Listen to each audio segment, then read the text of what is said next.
Buenas, ¿cómo va? Saludos a todo el mundo. Desde acá, Argentina, Lautaro Chazarreta, 4 de la tarde acá en Buenos Aires. Un saludo para los que están allá en Europa, que ya son las 9 de la noche. Lo bueno es estar en todas partes del mundo.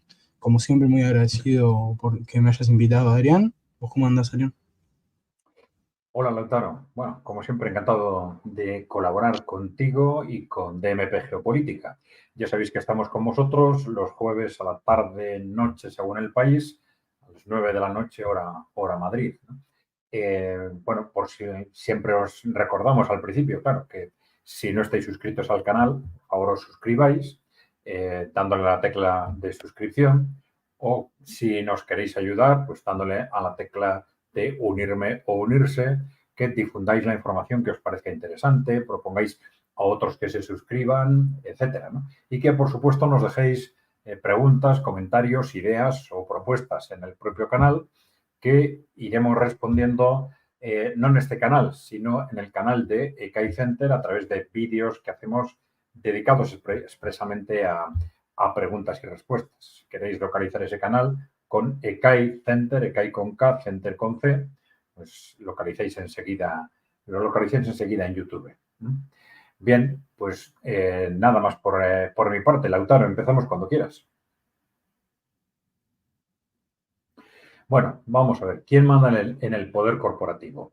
Los que nos siguen saben que hemos utilizado esa expresión, no siempre, esta vez, a veces hablamos de las grandes corporaciones, de la élite corporativa, etcétera, de ese poder económico, esas grandes empresas que en realidad son las que controlan Occidente, Europa y Estados Unidos fundamentalmente, ¿no? Y claro, siempre surge la pregunta de quiénes son, quiénes están detrás de ese poder corporativo, ¿no? ¿Quién manda dentro de ese poder corporativo, ¿no?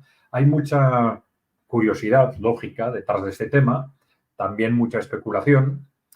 Nosotros solemos decir que quizás no es tan importante para el análisis geopolítico o económico, es decir, que los que en último término mandan se llamen A, B, C o D, pues quizás no cambia realmente el análisis. Evidentemente, sí es importante o puede ser importante desde un punto de vista, teniendo en cuenta las cosas que ha hecho este poder corporativo, que sigue haciendo en este momento, desde un punto de vista, digamos, policial o judicial, es o debería ser importante, evidentemente, quiénes son y qué han hecho cada uno de ellos, efectivamente, ¿no?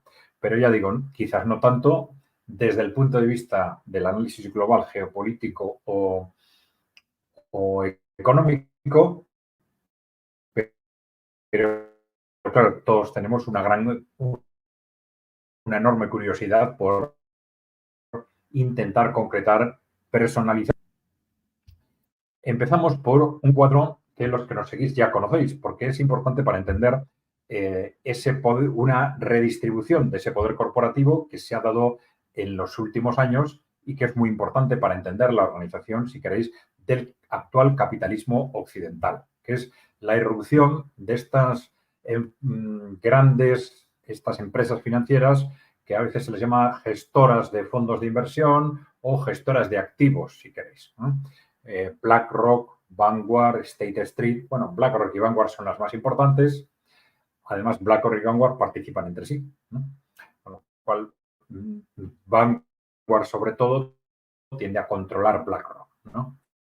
Pero bueno, estas gestoras de fondos de inversión participan en prácticamente todas las multinacionales occidentales con participaciones entre un 5 o un 10%, ¿no? Es decir, no solo en todos los sectores, sino incluso dentro de cada sector en empresas que en teoría deberían ser competidoras, pero en la práctica todas ellas tienen intereses comunes a través de estas empresas inversores, ¿no?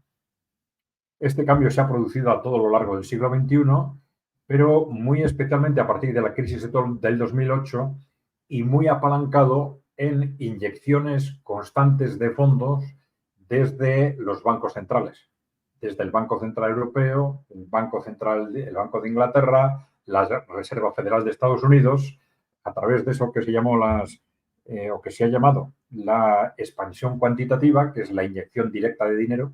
Pues ese dinero se ha destinado a las grandes entidades financieras y uno de los destinos más importantes ha sido crear, apalancar este control de prácticamente el conjunto del capitalismo occidental, concentrándolo en estas empresas, ¿no?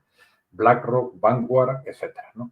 Bueno, estas participaciones, al principio se decía, bueno, son participaciones financieras, se decía, es decir, en las que se ve, entra y se sale, no hay realmente un objetivo de imponer políticas, de control, etcétera, pero lo cierto es que participan cada vez más y controlan cada vez más en distintos ámbitos de las grandes multinacionales, ¿no? Ámbitos estratégicos, designaciones de los altos ejecutivos, incluso cultura empresarial, ¿no? Esto es muy llamativo, incluso cultura empresarial. Y esto es muy interesante para entender muchas cosas que han pasado en el ámbito de lo que llamamos el posmocapitalismo en las últimas décadas, ¿no? Posmocapitalismo, solemos llamarle a esa, digamos, evolución sociocultural paralela al neoliberalismo, dentro de la cual pues, incluimos el posmofeminismo, el catastrofismo climático, la manipulación de minorías sexuales, la explotación masiva de mano de obra barata migrante, el fomento del individualismo o el debilitamiento de comunidades humanas. Lautaro, no sé si me ibas a hacer una pregunta. Te iba a hacer una pregunta, porque siempre se habla de BlackRock y de Vanguard, su participación en todas las multinacionales con unos pequeños porcentajes, y siempre está el debate entre si realmente tienen voz y voto, si eligen directivos, ejecutivos, supuestamente, o sea, no parte operativa, como dice acá en el flyer, pero es verdad que su injerencia es real, puede modificar un poco el accionar de una empresa multinacional. Sí, porque, digo, en principio, ya he dicho antes, no intervenían en temas operativos, ¿no? Pero cada vez más. Es decir, al principio decían, no, nosotros invertimos, nos fijamos solo en la rentabilidad y nos olvidamos de otras cosas. Si no hay suficiente rentabilidad, nos vamos. Pero ya digo, cada vez han empezado a intervenir más en temas estratégicos, en designación de altos ejecutivos y en cultura empresarial. Ya he explicado por qué esta influencia en la cultura empresarial ha homogeneizado el comportamiento de prácticamente todas las multinacionales occidentales, también en el ámbito cultural. Esto ha sido muy importante para impulsar eso que hemos llamado el posmocapitalismo, ¿no? Bien. Una puntita más para hacerte. Entonces, Sí. podríamos decir que los que intentan minimizar la participación y la injerencia de BlackRock y Vanguard están equivocados. En este momento sí. Okay. Sí, al principio sí hubo, digamos, esas actitudes de limitarse a la rentabilidad financiera, pero no en este momento.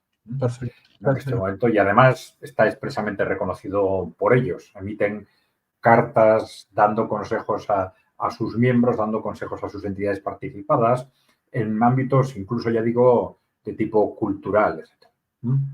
Es interesante cómo es el hecho de que esto haya sido posible a pesar de todo lo que son las políticas de defensa de la competencia de Occidente. Es decir, se supone que el capitalismo no puede funcionar si no hay competencia en las empresas y, sin embargo, se ha tolerado que dentro del mismo sector, por ejemplo, los grandes bancos estén todos ellos participados por estas empresas a la vez. Se supone que están en competencia entre ellos, pero todos tienen este tipo de participaciones, ¿no? Algo, bueno, que en principio debería haber sido intolerable, que es fatal para el funcionamiento eficaz del capitalismo, pero que se ha hecho, ¿no? Se ha hecho y se sigue haciendo. BlackRock y Vanguard no solo participan en estas empresas de inversión, no solo participan en empresas, también adquieren activos inmobiliarios, activos de todo tipo. Pero esta digamos, estas son las participaciones que nos indican cómo ha habido una importante recomposición de ese poder corporativo, ¿no? Esas grandes corporaciones tienen por sí mismas, evidentemente, un poder importante, influyen sobre los gobiernos cada una de ellas, pero si vemos quién está detrás, bueno, evidentemente hay otros grandes accionistas, etcétera, pero BlackRock y Vanguard tienen una importantísima concentración de poder. Esto no es el final del problema, porque detrás, el tema es quién está detrás de BlackRock y Vanguard, porque también ellos aglutinan a distintos inversores, ¿no? Bien, vamos allá. Bueno, tenemos en Estados Unidos, si vamos a analizar quién está detrás de ese poder corporativo, nos podemos ir hasta el siglo XIX, porque vamos a ver que hay una línea de continuidad muy clara, ¿no? Estados Unidos, ya explicamos otro día, que en realidad se constituye no como una democracia, sino como una república representativa en la que mandan los ricos.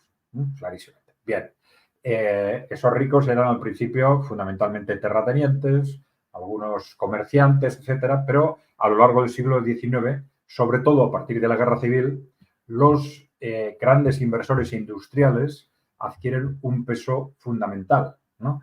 Y se hicieron de una forma, algunos de ellos, de una forma tremendamente rápida, con el control de una parte fundamental de la industria de Estados Unidos, ¿no? Estos son a los que les llamaron los varones ladrones, de Robert Baron, ¿no? Aquí tenéis, pues, los que, bueno, sintetizados, los que quizás eran los más conocidos. John Rockefeller, Cornelius Vanderbilt, Andrew Carnegie, J.P. Morgan. Cuando se habla de J.P. Morgan, estamos hablando de este señor, ¿no? Bien. Bueno, desde la Guerra Civil, sobre todo, a partir de la Guerra Civil se produce de la Guerra Civil de Estados Unidos, años 60 del siglo XIX, hasta la Primera Guerra Mundial, son sobre todo estos grandes inversores, estos grandes propietarios industriales, los más destacados, ¿no? Rockefeller, en el ámbito del petróleo sobre todo, Carnegie en el acero, todos ellos luego invirtieron en otros sectores, pero estos fueron los sectores de referencia para ellos. Vanderbilt, transporte fluvial y de ferrocarriles, y J.P. Morgan, finanzas, consolidación industrial, y fueron extendiendo sus inversiones al final a distintos sectores. Esto llevó a que fuesen el gran objetivo de lo que se llamaron las leyes antitrust. A fines del 19 y principios del 20, en Estados Unidos, en los gobiernos se fueron dando cuenta de que había unos pocos señores estaban quedando con el conjunto de la industria. Entonces ellos decían, esto no puede ser, ¿no? Y entonces pusieron algunos límites con estas leyes antitrust, leyes de defensa de la competencia, les hemos llamado en otros países, y cuyo objetivo fundamental estaba dirigido a controlar el poder de estos grandes inversores. Bueno, estos grandes inversores eran ya entonces no solo el poder corporativo desde el punto de vista económico, sino que también empezaron cada vez más a invertir en influir sobre el entorno, ¿no? Esto es muy importante, influir sobre el poder político, influir sobre la sociedad, fundamental. Ya explicamos en otra ocasión, los que nos siguen conocen esta argumentación, porque a veces se dice, es que las grandes corporaciones lo que les interesa son los beneficios y punto. Esto no es así, ni nunca lo ha sido, ¿no? Además está perfectamente estudiado en las motivaciones económicas que la búsqueda, digamos, del dinero, de la rentabilidad económica, es quizás fundamental cuando estamos hablando de límites de supervivencia, ¿no? En la gente más pobre, digamos, se pone a trabajar, participa en el mercado porque tiene que sobrevivir y destina lo fundamental de lo que consigue a consumo, ¿no? Pero cuando las necesidades básicas inmediatas ya están satisfechas, pues igual se guarda para asegurar las necesidades futuras a través del ahorro, o bien se busca aumentar el consumo, ¿no? Pero claro, cuando ya llegamos a personas que son millonarias, multimillonarias, ya los incrementos de riqueza no dan más capacidad de consumo. ¿Por qué se buscan esos incrementos de riqueza? Pues hay dos razones. Una, el prestigio, y otra, el poder. ¿Y el poder qué es? El poder influir sobre el entorno, la capacidad de influir sobre el entorno. Esa motivación de influir sobre el entorno es eterna en todos los poderosos, ¿eh?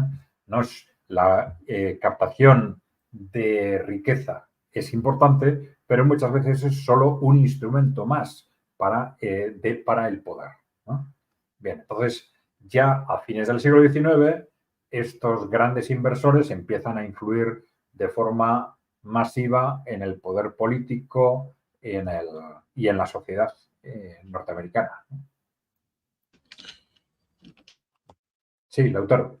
Te iba a preguntar más que nada, justo estas personalidades y que son obviamente de Estados Unidos, vienen en gran medida, y te voy a consultar, a pelear un poco la hegemonía a nivel económico de Gran Bretaña, ¿no? Yo lo pienso mucho en realidad acá en Argentina, es un periodo donde combaten fuertemente económicamente la suma de sus trusts, que no hay, las leyes monopólicas no los frenan, todo esto se consolida, lo que estábamos hablando recién, en ese periodo por lo menos, fin del 19 y principio del 20, y si se puede tomar en relevancia como también el inicio de un combate a nivel económico con Gran Bretaña. Sí, La lucha por su economía. sí, bueno, más que el inicio, yo diría la culminación. Es decir, en Gran Bretaña se inicia la revolución industrial y entonces el poder económico industrial estaba liderado claramente por Gran Bretaña en el conjunto de Occidente y precisamente estos países que empiezan a industrializarse,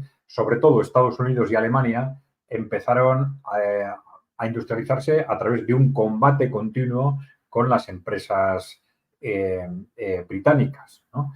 Por eso los británicos eran los grandes defensores del libre comercio internacional y los alemanes y los estadounidenses empezaron a defender políticas intervencionistas que protegieran a su industria naciente de los competidores británicos. Entonces, a partir de esa lucha, como dices tú, se fueron desarrollando la industria estadounidense y también la industria alemana, fundamentalmente. Bien, vamos a hablar algo sobre la saga Rockefeller, que tiene un particular interés no solo por haber sido pues a todo lo largo, a fines del 19 y a todo lo largo del 20, quizás la más importante económicamente, sino también por su repercusión desde ese punto de vista del concepto del poder corporativo. Bien, aquí tenéis a los padre e hijo, a los primeros Rockefeller. Bien, pero esta saga Rockefeller, además de ese poder económico, actuó de forma tremendamente abierta. Digamos, todos los grandes inversores, todos los grandes multimillonarios tienen esa tentación de influir sobre el entorno, sobre los políticos, sobre la sociedad, pero sorprendente los Rockefeller de qué forma tan abierta lo hicieron, ¿no? A través de distintas fundaciones. Bueno, una de ellas es la Fundación Rockefeller, que se llama así, ¿no? Pero también a través de otro tipo de fundaciones. Lo habitual es utilizar lo que se llama fundaciones corporativas, es decir, dependientes directa o indirectamente de estas grandes corporaciones, también las ONGs, comprando a las ONGs en la práctica, y bueno, también indirectamente, por supuesto, a través de los gobiernos que controlan, ¿no?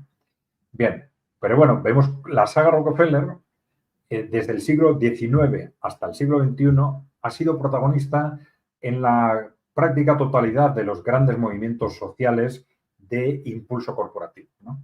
Impulsaron el darwinismo social a fines del siglo XIX, que es un movimiento surgido en Gran Bretaña inmediatamente, justo a la vez que surge el darwinismo con la teoría de la evolución, surge el darwinismo social, que es un intento de aplicar a la sociedad humana los conceptos de la teoría de la evolución, sobre todo el de la supervivencia del más fuerte, ¿no? Claro, que es una doctrina tremendamente atractiva para las élites, ¿no? Dices, porque nos está justificando que mandemos nosotros, en definitiva, ¿no? Y que está justificando que aplastemos a los de abajo, a los de las colonias, etc., ¿no? Entonces, el darwinismo social y el racismo fueron muy impulsados en Estados Unidos por Rockefeller. Relacionado con esas teorías está también la eugenesia. La eugenesia que da un paso más adelante y dice, ya no es solo que manden los más fuertes, sino que hay que tomar medidas para que los más fuertes, para que los que ellos dicen los mejores se reproduzcan más y los peores se reproduzcan menos. ¿Quiénes son los peores? Pues según el caso, pues las razas que no nos gustan o los pobres en general o los discapacitados. Y a veces las tres cosas juntas, ¿no? Esta teoría tuvo un enorme éxito en Estados Unidos, en Gran Bretaña y Estados Unidos a fines del siglo XIX, principios del siglo XX y luego en la Alemania nazi también. También los países nórdicos, etcétera, pero de forma muy entrelazada, ¿no? La relación entre la eugenesia y el nazismo fue muy directa. Y los Rockefeller participaron en ambos movimientos, en la eugenesia y en el nazismo. y en el impulso del nazismo. Bien, también en el impulso del neoliberalismo. Ya en las décadas de los 20 y 30 tenemos a las fundaciones de los Rockefeller financiando a los grandes teóricos del neoliberalismo, de lo que luego sería el neoliberalismo, que no se aplicó políticamente hasta los años, de forma abierta, hasta los años 80, 90. Pero bueno, en la Guerra Fría les tenemos impulsando el atlantismo, el globalismo y el control de la población. Hemos explicado, los que nos siguen también saben, hemos explicado claramente lo que fue la importancia que tuvo lo que se llamó el informe Rockefeller en el año 72, defendiendo las doctrinas de control de la población y defendiendo en relación con ellas la importancia de impulsar los derechos de la mujer, la incorporación de la mujer al mercado de trabajo, etcétera, no por motivos sociales, no para que las mujeres vivieran o las familias vivieran mejor, sino para controlar la población, controlar y reducir la población. Entonces, los Rockefeller tuvieron un papel muy importante en este ámbito. Todo el papel, por ejemplo, de Henry Kissinger. Henry Kissinger era se ha dicho muchas veces, un hombre de los Rockefeller, que tuvo un papel fundamental en estas políticas y también en el conjunto de las estrategias geopolíticas de Estados Unidos durante la Guerra Fría y también después. También fueron partícipes en la creación del Club de Roma. El Club de Roma en el año 68, que es donde surge, digamos, la distorsión de lo que era el movimiento ecologista, transformándolo en el catastrofismo climático. Es decir, a partir del Club de Roma empiezan una serie de alertas basadas en el catastrofismo climático, que entonces eran fundamentalmente la capa de ozono, la destrucción de la capa de ozono, que luego no ha sucedido, la lluvia ácida que iba a destruir todos los bosques y luego se demostró que era un error científico, y el pico del petróleo, según el cual el petróleo se iba a agotar para los años 90, 20 años después. Ninguna de esas catástrofes se cumplió, pero es igual. Tanto los científicos que habían defendido las mismas en los años 70 como los Rockefeller y otros intereses corporativos continuaron inventándose otras catástrofes, siempre como un instrumento de manipulación y control social. Y en definitiva, a través de en los años 80 y sobre todo a partir de los años 90, se ve a los Rockefeller de forma abierta y de sus fundaciones impulsando todos esos conceptos o esas corrientes del posmocapitalismo. El posmofeminismo, el catastrofismo climático, la manipulación de minorías sexuales, la explotación masiva de migrantes, el debilitamiento de comunidades humanas, el individualismo y el globalismo. Bien.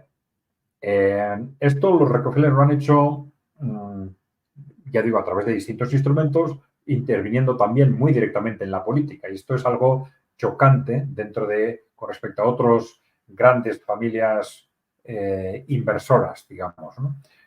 Incluso un Rockefeller fue vicepresidente de Estados Unidos. Nelson Rockefeller llegó a ser vicepresidente de Estados Unidos. Bien.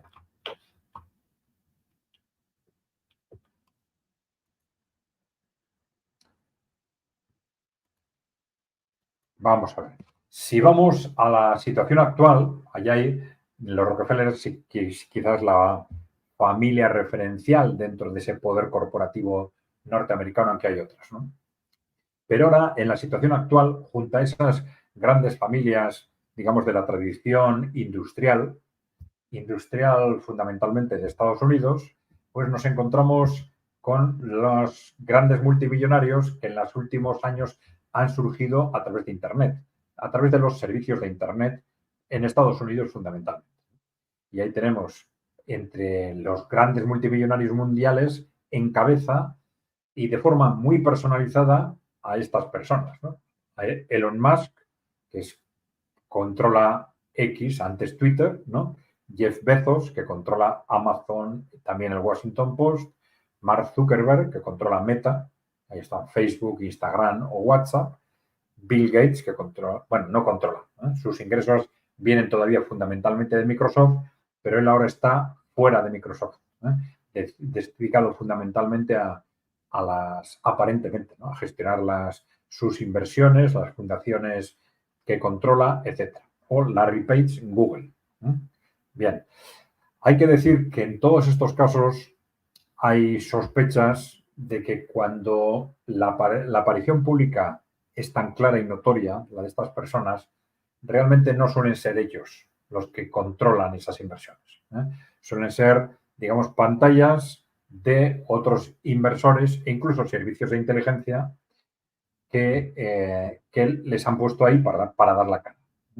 Detrás de los grandes proyectos de Internet, de los grandes canales, de los como Twitter o Facebook en su momento, o Google también, hubo proyectos a la vez corporativos y de los servicios de inteligencia norteamericanos. Porque esto es importante tenerlo en cuenta. Claro, los servicios de inteligencia acaban de, pues, ha sido muy evidente, por ejemplo, en casos como Alemania, Gran Bretaña, el Reino Unido o Estados Unidos, como los servicios de inteligencia, la CIA, etcétera, se transforman en instrumentos corporativos que a su vez influyen sobre los gobiernos, etcétera. Es decir, la CIA en concreto se ha dicho que está muy directamente controlada por los Rockefeller. Entonces, la CIA se convierte al final en un instrumento de ese poder corporativo. Un instrumento indirecto, si se quiere. Bien. Bueno, en Europa los Rockefeller también están presentes. Por ejemplo, de George Soros, que es digamos, un elemento corporativo con una enorme influencia social, pero George Soros tiene una doble influencia de los Rockefeller, por un lado, y de los servicios de inteligencia británicos, por el otro. Con lo cual nos encontramos con esa dependencia corporativa directa e indirecta. Bien. En Europa, ¿cuáles son? Bueno, también en Europa, como en Estados Unidos, hay muchos grandes inversores y que en unos países tienen unos más peso, en otros otros. Pero bueno, por centrar un poco el análisis, en Europa quizás los más importantes sean los archiconocidos Rothschild, que son archiconocidos porque su historia viene desde hace 2 siglos, ¿no? Desde fines del siglo XVIII. ¿No? Pero hay otros que son menos conocidos, como sobre todo los Wallenberg, ¿no? Pueden ser quizás los más importantes, ¿no? Bueno, los Rothschild, del siglo XVIII al siglo XXI. Bueno, habitualmente han sido más discretos que los Rockefeller, ¿no? Han tenido siempre relaciones muy directas con el poder político, porque en buena parte su riqueza venía de la financiación de los gobiernos, ¿no? Su actividad bancaria estaba muy relacionada con la financiación de los gobiernos. Entonces tenía una influencia muy directa sobre los gobiernos con los que se relacionaban, evidentemente, ¿no? Bien, y eso ha continuado, sucedió ya a fines del siglo XVIII, continuó durante todo el siglo XIX, pero de forma mucho menos abierta que la de los Rockefeller. Eso sí, ellos se han... ¿Sí?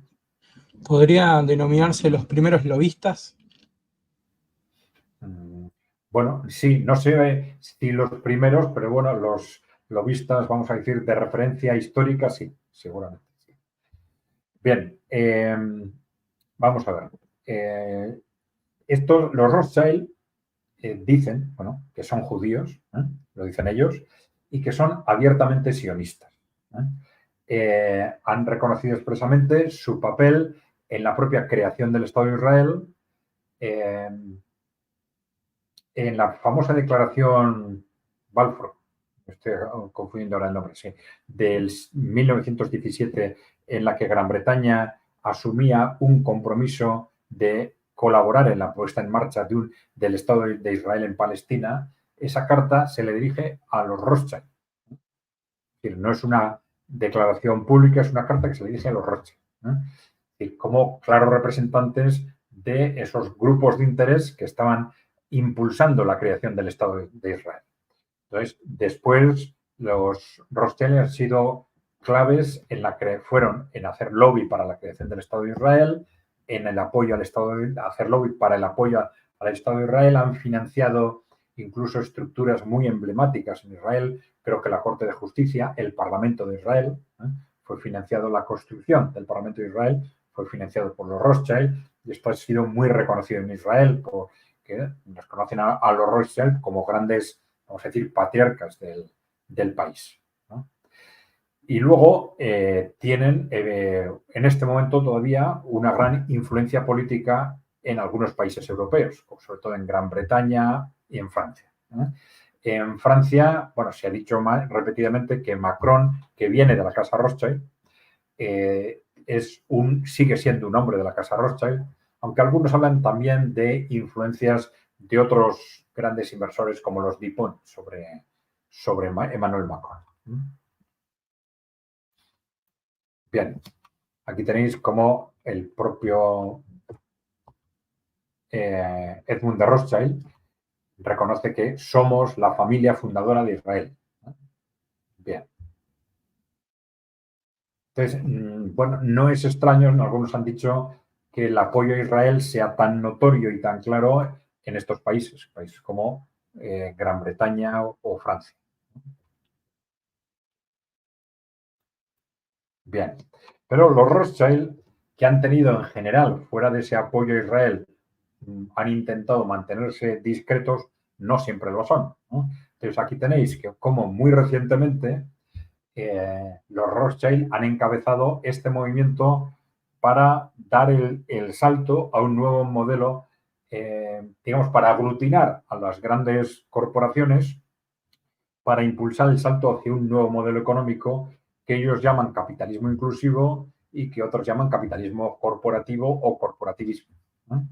Bien, ahora no nos vamos a extender en esto, pero bueno, ahí tenéis junto al Papa, a la derecha del Papa, tenéis a Lynn Forrester Rothschild, representando a las grandes corporaciones en esa organización que entonces se llamó Consejo, ahí tenéis Consejo para el Capitalismo Inclusivo con el Vaticano, un nombre que duró poco tiempo, ¿no? Aproximadamente no llegó a un año. Esa referencia al Vaticano luego desapareció, pero la coalición por el capitalismo inclusivo está liderada por Rothschild, ¿eh?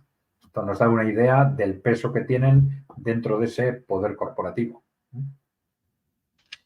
Adrián, perdón que te moleste, ¿puede ser que esto lo hayamos visto en videos anteriores de modelos alternativos?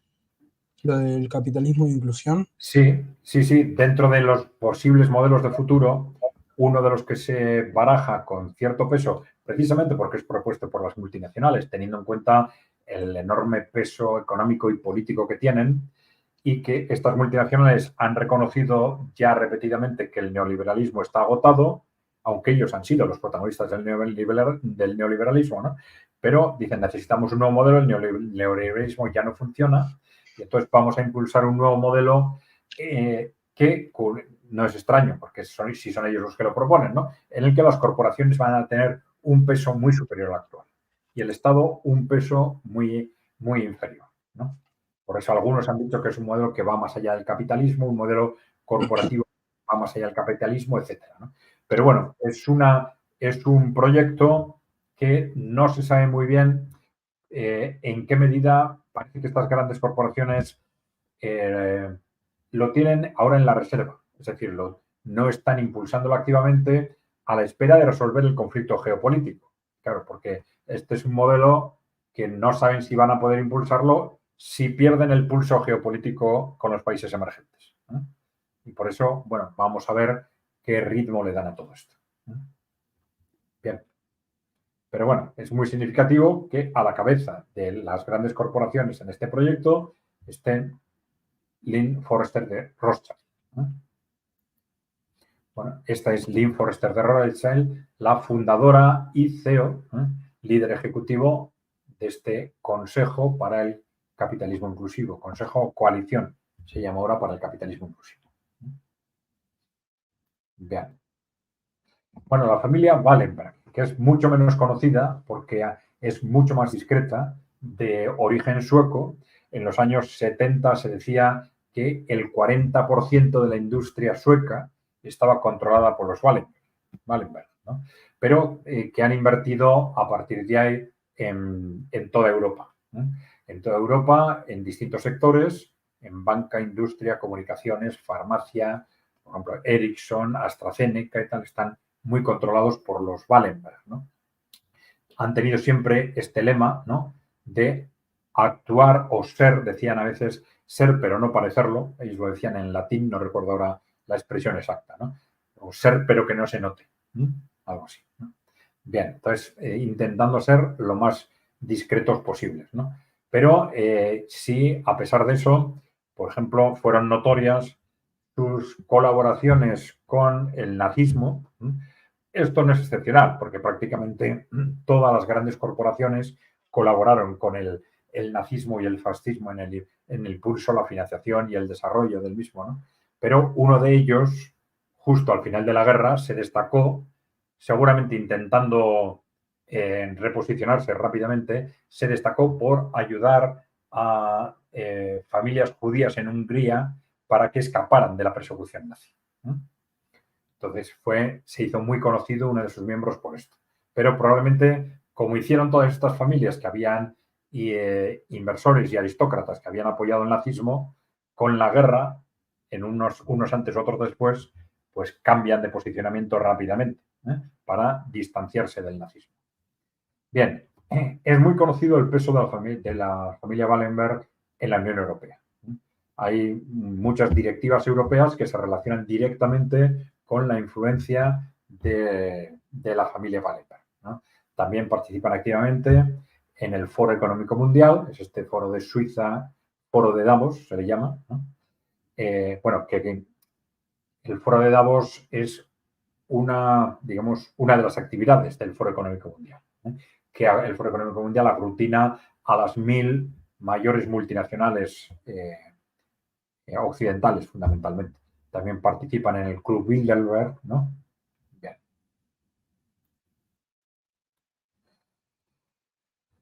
Bueno, hay también otras familias históricas del sector bancario que han tenido un peso importante. Tenéis algunas: Goldman Sachs, Mellon, Morgan, Warburg, Rockefeller y Rothschild, ya hemos mencionado, Montagu, etc., ¿eh?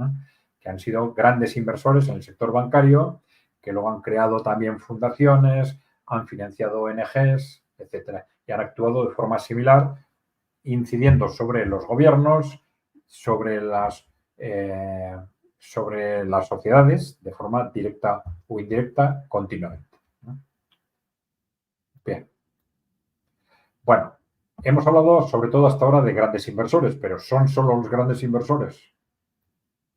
Bueno, en principio tenemos, dentro de esos grandes inversores, hemos hablado de familias multimillonarias que tienen un gran peso porque tienen distintos elementos que se apoyan entre sí y se apoyan a lo largo de varias generaciones. Luego tenemos esas personas multimillonarias que hemos mencionado, sobre todo en el ámbito de los servicios de Internet, en este momento, que son muy conocidas y sobre muchas de ellas hay dudas de en qué medida son ellos mismos, digamos, los que toman las verdaderas decisiones o son instrumentales de otros que los utilizan como pantalla, ¿no? Pero bueno, de cualquier forma, además de estos grandes inversores multimillonarios, tenemos la nobleza o realeza europea y los grupos de interés, ¿eh?, que están detrás de ese poder corporativo. Entonces, hablamos de poder corporativo con las familias multimillonarias, las personas multimillonarias, miembros de la nobleza y realeza europea y grupos de interés. Claro, hay que tener en cuenta que hablamos de nobleza y realeza europea y grupos de interés, pero que a la vez tienen recursos multimillonarios para poder estar en ese poder corporativo, ¿eh? Entonces, las dos cosas están interrelacionadas, ¿no? La nobleza y realeza europea parte de riqueza muy relacionada, evidentemente, con los terrenos, con las grandes propiedades inmobiliarias, con las explotaciones agrícolas, pero van poco a poco implicándose en las grandes inversiones, y utilizando sus riquezas para invertir en distintos sectores de la economía. Entonces ahí se produce una interrelación entre la nobleza tradicional europea, la realeza europea o importantes sectores de las mismas y ese poder corporativo. Bien. Dentro de esa realeza o nobleza europea, bueno, la realeza son conocidas, sobre todo la Casa de Inglaterra es la más conocida, ¿no? Su interrelación con el poder corporativo y su participación en los distintos ámbitos de la actuación corporativa son muy conocidos, ¿no? Pero también, además de las casas reales, hay representantes de la nobleza europea que tienen un gran peso como inversores, ¿no? Dentro de ese poder corporativo. Ahí se ha hablado, en términos conspirativos, se habla de la nobleza negra europea, que son fundamentalmente nobles italianos, nobles italianos. No exclusivamente, pero fundamentalmente nobles italianos, que están relacionados con familias muy antiguas, quizás desde el Renacimiento, etcétera, y que han ido consolidando su poder invirtiendo en otros países, en multinacionales, etcétera, ¿no? Bueno, aquí tenemos a uno de los referentes de ese poder corporativo de la nobleza europea, ¿no? Pepe Orsini es uno de los representantes, algunos dicen que es el más importante, otros dicen que no, de esa nobleza negra, ¿no? ¿Vale? Bien. Vamos a hablar de los grupos de interés, ¿no? Porque sobre esto es quizás sobre lo que más especulaciones hay, ¿no? Bueno, estaba mirando cómo andamos de tiempo. Bueno, vamos a ver. Tenemos los grupos de interés religiosos, ¿eh? De los que se habla mucho cuando se habla del poder corporativo, ¿no? Porque hay muchos que dicen, detrás del poder corporativo está el sionismo, ¿eh? Los que realmente mandan son los sionistas o los judíos, dicen algunos, ¿no? Pero bueno, sí es evidente que hay grupos sionistas que tienen un gran peso dentro de ese poder corporativo. Pero también otros mencionan a grupos católicos, ¿eh? Grupos católicos, algunos muy conocidos, ¿no? Se ha hablado a veces del Opus Dei, de algunas órdenes religiosas, algunos apuntan incluso al Vaticano, ¿no? El Vaticano tradicionalmente tiene, su riqueza proviene de aportaciones de los fieles, de patrimonio histórico, patrimonio inmobiliario, pero también es cierto que con el tiempo se ha convertido en un inversor de primer nivel, ¿no? De forma directa o indirecta, ¿no? Y entonces, bueno, tenemos grupos sionistas, tenemos grupos católicos, vamos a decir, que tienen un gran peso dentro de ese poder corporativo, y otros hablan de los grupos evangélicos, ¿eh? También que la iglesia evangélica que tiene una posición, para algunos, muy activa, ¿no? Dentro de ese poder corporativo, ¿no? Bueno, hay una gran especulación alrededor de todos estos temas y siempre hay que ser prudente, ¿no? Siempre hay que ser prudente a la hora de no exagerar o por lo menos distinguir entre lo que se sabe y lo que se especula con respecto a cada uno de estos grupos, ¿no? Bien.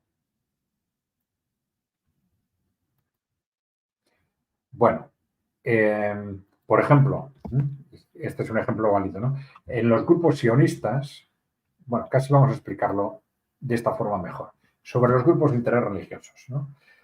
En esos grupos de interés religiosos dentro del poder corporativo, que algunos se llaman a sí mismos católicos, otros se llaman evangélicos, otros se llaman judíos o sionistas, ¿no? Dice, cada vez se cuestiona más si ese carácter religioso de las cúpulas que controlan esos grupos de interés aparentemente religiosos. Es decir, en concreto, se dice, estas cabeceras corporativas, por ejemplo, del sionismo, ¿sí? Incluso de la religión judía, ¿son realmente judíos? ¿Son realmente sionistas? ¿O están utilizando el judaísmo y el sionismo para manipular instrumentalmente a ciertos sectores de la población? Y cada vez más se piensa que las cabeceras de esos movimientos, de esos grupos, no son en realidad lo que dicen que son, sino que responden a otros intereses, ¿no?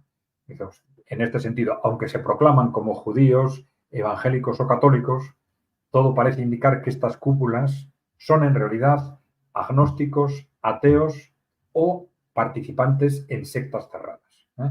Sectas cerradas a las que hay muchos indicios que tienen un carácter, digamos, esotérico, ocultista, ¿no? Y esto sí nos recuerda, por ejemplo, una referencia clara, es lo que sucedió a fines del siglo XIX y primeros del XX en la cúpula corporativa aristocrática británica. Cómo a partir del darwinismo, muchos de los representantes ideológicos de esta cúpula, curiosamente se empiezan a hacer muchas veces no públicamente, pero se empiezan a hacer primero agnósticos, luego ateos, y luego, a fines del siglo XIX, principios del XX, empiezan a coquetear, vamos a decir, con movimientos ocultistas. Aleister Crowley, por ejemplo, fue muy conocido en Gran Bretaña a principios del siglo XX, fue un gran líder esotérico, ocultista. Luego se supo que muy relacionado con los servicios de inteligencia británicos, ¿no? Bien, hubo una reflexión muy clara que llevó a estas personas, a estas élites, a salirse de la religión, que fue esa, porque las religiones tradicionalmente, las religiones, siempre han tenido un componente humanista muy importante. Han sido una conjunción de dogmas, de valores sociales, ¿no? Y de manipulación también, de poder, ¿no? Y entonces, pero todas han tenido un fondo importante de valores humanos, un fondo importante de humanismo que, por ejemplo, en el cristianismo se revela a través de conceptos como que todos los seres humanos son hijos de Dios, ¿no? Todos los seres humanos tienen alma, esa valoración del amor al prójimo, etc. Claro, enseguida, a partir del darwinismo, estas élites británicas se dan cuenta de que esos conceptos son un problema para ellos, son un estorbo para aplastar digamos, a las clases populares en la propia Gran Bretaña o para aplastar a las colonias, ¿no?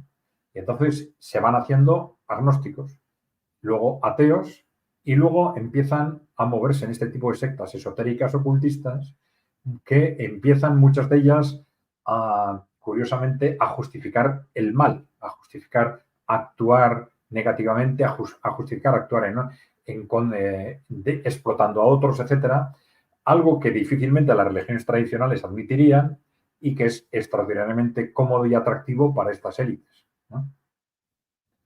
Bien, vemos cómo, por ejemplo, Aleister Crowley fue muy conocido dentro de los fundadores de estas sectas, vamos a decir, de contracultura, que luego tuvieron una gran influencia, por ejemplo, en algunos movimientos de contracultura en los años 60, etc., ¿no? Pero bueno, en definitiva, probablemente lo que estamos viendo es que estas élites corporativas en realidad utilizan a las religiones tradicionales como un instrumento de manipulación de sus seguidores, ¿eh? Más que porque ellos realmente crean en esas religiones. Bueno, y estos conceptos han sido utilizados curiosamente en los últimos años como acusación hacia las élites corporativas occidentales por parte de ciertos líderes de los países emergentes. Y esto ha dado mucho peso a este tipo de interpretaciones, ¿no? Que realmente las cúpulas corporativas no responden a esos intereses religiosos, pero sí utilizan esos movimientos religiosos como una forma de manipulación de distintos colectivos. Tengo una pregunta, pues esto también no lo puedo dejar de relacionar entre el rol del Estado y las organizaciones, como en este caso cualquiera religiosa. Las corporaciones haciendo entrismo, penetrando por adentro y usándolas como la portada de sus propios intereses. De vuelta se repite el esquema. Sí, efectivamente, esas grandes corporaciones utilizan las religiones, o algunas religiones por lo menos, para manipular a los ciudadanos en su interés y utilizan a su influencia en los estados. Ya hemos dicho, por ejemplo, que los servicios de inteligencia de muchos estados tienen una dependencia directa de estas grandes corporaciones, ¿no? La relación, ya hemos dicho, entre la CIA y los Rockefeller ha sido muy comentada, ¿no? Entonces, estos servicios de inteligencia a partir de ese momento se vuelven instrumentales para las grandes corporaciones. Servicios de inteligencia que tienen un enorme poder frente a los propios gobiernos, frente a la sociedad, infiltrando ONGs, infiltrando movimientos sociales, grupos políticos, sindicatos, etc. Bueno, infiltrando o financiando o manipulando o amenazando. Bien. Bueno, otros grupos de interés, además de los religiosos, tenemos, por ejemplo, pues los grupos que se han llamado criptonazis. Por ejemplo, los relacionados con Ford. Ford, el autor del Fordismo, del movimiento de la corriente fordista del capitalismo, pues era claramente simpatizante de los nazis, ¿no? Y claramente antisemita, ¿no? Entonces, los Ford, después de la guerra, fueron, por supuesto, moderando sus posicionamientos, pero se considera que los Ford, junto a otros, pues hay que considerarlos, junto a otros grandes corporaciones que financiaron muy directamente, apoyaron muy directamente a los nazis, pues que probablemente hay que considerarlos criptonazis, ¿no? De los Bush se ha hablado muy claramente, ¿no? El antepasado de los Bush durante el periodo nazi se implicó muy directamente en la ayuda a los nazis y en esa famosa conspiración que organizaron las grandes corporaciones en Estados Unidos en el año 34, que estuvo a punto de generar un golpe de Estado. Un intento de golpe de Estado, un golpe de Estado nazi, ¿no? Un golpe de Estado que fue desbaratado por un general con el que ellos contaron pensando que les iba a ayudarles y al contrario denunció la conspiración y los denunció frente al Congreso, ¿no?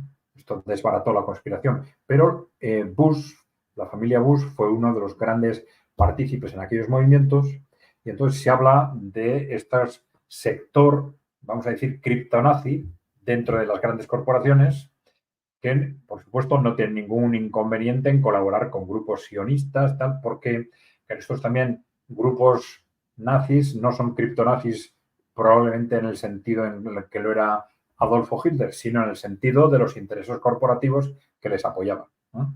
Y entonces vemos claramente cómo, aunque aparentemente sean de ideologías distintas, en la práctica colaboran entre sí sin ningún problema, ¿no? Bueno, se habla mucho también de los grupos de interés, vamos a decir, masónicos o paramasónicos. Muchas veces dicen, no, es que detrás de las grandes corporaciones y tal está la masonería, ¿no? Y dice, bueno, vamos a ver, es evidente que las distintas corrientes masónicas, porque no son únicas, han tenido mucho peso en los 2 últimos siglos en la historia occidental en general, ¿no? Pero esas corrientes han funcionado en muy distintas direcciones, ¿no? Y es dudoso en qué momento ahora tienen un mayor o menor peso porque hay muchas personas de estos grupos de interés que hemos mencionado que a su vez participan en grupos de carácter masónico, paramasónico, semisectas, que hay muchísimas, ¿no? Algunas más o menos religiosas, otras menos religiosas, pero bueno, este tipo de sectas masónicas o paramasónicas son en sí mismas tremendamente sospechosas, porque independientemente de que las personas de base que participan en las mismas, pues aluden siempre a conceptos de que, bueno, no, mi logia pues trabaja por el bien de la humanidad, por la hermandad, este tipo de conceptos, pero resulta que, por ejemplo, la masonería tiene 33 niveles y los niveles inferiores no saben los objetivos de los superiores, reciben instrucciones, pero no saben los objetivos. Y esto es una concatenación sucesiva que los hace claramente sujetos claramente manipulables a todos ellos. Es decir, es una estructura claramente idónea para la manipulación de los que están en sectores inferiores, ¿no? Y claro, los que están en los primeros niveles, en los niveles más altos, pues normalmente siempre acaban siendo identificados con grupos corporativos de este carácter que hemos mencionado anteriormente, sectarios, sectas cerradas, esotéricos, ocultistas, etc., ¿no? Y con intereses claramente, vamos a decir, antihumanos, por decir una cosa, ¿no? Claramente supremacistas, claramente elitistas y supremacistas, ¿no? Bien, hay distintos grupos masónicos, paramasónicos, ¿no? Pero bueno, por ejemplo, el Rotary Club, ¿no? Que son clubs que agrupan a gente de clases medias, pues aparentemente interesados en colaborar en actividades filantrópicas, pero todo parece indicar que el Rotary Club es un club utilizado por la masonería como una forma de captación de miembros, ¿no? Justo me sacaste la palabra de la boca, te iba a decir la filantropía como una excusa barra objetivo real de algunos de miembros de la masonería y también como el eje en el que estamos son inversores también en gran medida. No dejan de ser grupos de élite intelectuales, con apellidos, con un linaje en algunas características, o por otros, por la movilidad social o la época del iluminismo o el acceso a la universidad o el conocimiento, ya les permite ser una parte muy reducida de la sociedad. Sí, sí, ten en cuenta que antes hemos hablado, por ejemplo, de las ONGs y las fundaciones. Las ONGs y las fundaciones siempre tienen objetivos filantrópicos, ¿no? Sí. Objetivos de interés general, tal. Entonces, pero claro, se utilizan esos objetivos de interés general para manipular la sociedad en la dirección que ellos quieren, claro. Totalmente. Claro, si es muy interesante, claro está, las personas que se apuntan a estas organizaciones masónicas o paramasónicas muchas veces no saben, como hemos dicho, los verdaderos intereses de los de arriba, pero la verdad es que también muchas veces no quieren saber. No saben porque no quieren saber. Y ellos, ¿por qué están ahí? En realidad por interés profesional, porque esas organizaciones se ayudan entre sí. Y al ayudarse entre sí, pues siempre es interesante pertenecer a ellas, por esto ayuda profesionalmente. Pero si hay otras intenciones, yo no quiero saber nada. Obedezco lo que me digan y punto. Bien. Hay grupos de interés de estos que mencionamos también de supuestamente de ayuda mutua que ya a ciertos niveles corporativos ayuda a sus participantes a subir, se ayudan mutuamente, ¿no? A distintos niveles, pero su verdadero interés evidentemente es de manipulación. Bueno, vamos a ver si podemos sacar algunas conclusiones, además de todo lo que hemos dicho, pero bueno, por sintetizar algunas de especial interés. En principio, yo diría que es difícil medir el peso relativo de cada inversor o de cada grupo de interés en eso que llamamos poder corporativo. Hemos hablado de distintas fuerzas, distintas personas, distintos sectores, pero ¿cuál es el peso que tiene cada uno? Bueno, necesitaríamos pues evidentemente un informe detalladísimo que además tendría que ser distinto por país, por sector de actividad, etcétera, ¿no? Es cierto que estos sectores a veces compiten entre sí, pero también colaboran en la defensa de los intereses comunes de ese poder corporativo cuando lo ven amenazado, ¿no? Y esto lo vimos, ya hemos mencionado antes, por ejemplo, en el caso del fascismo o del nazismo, ¿no?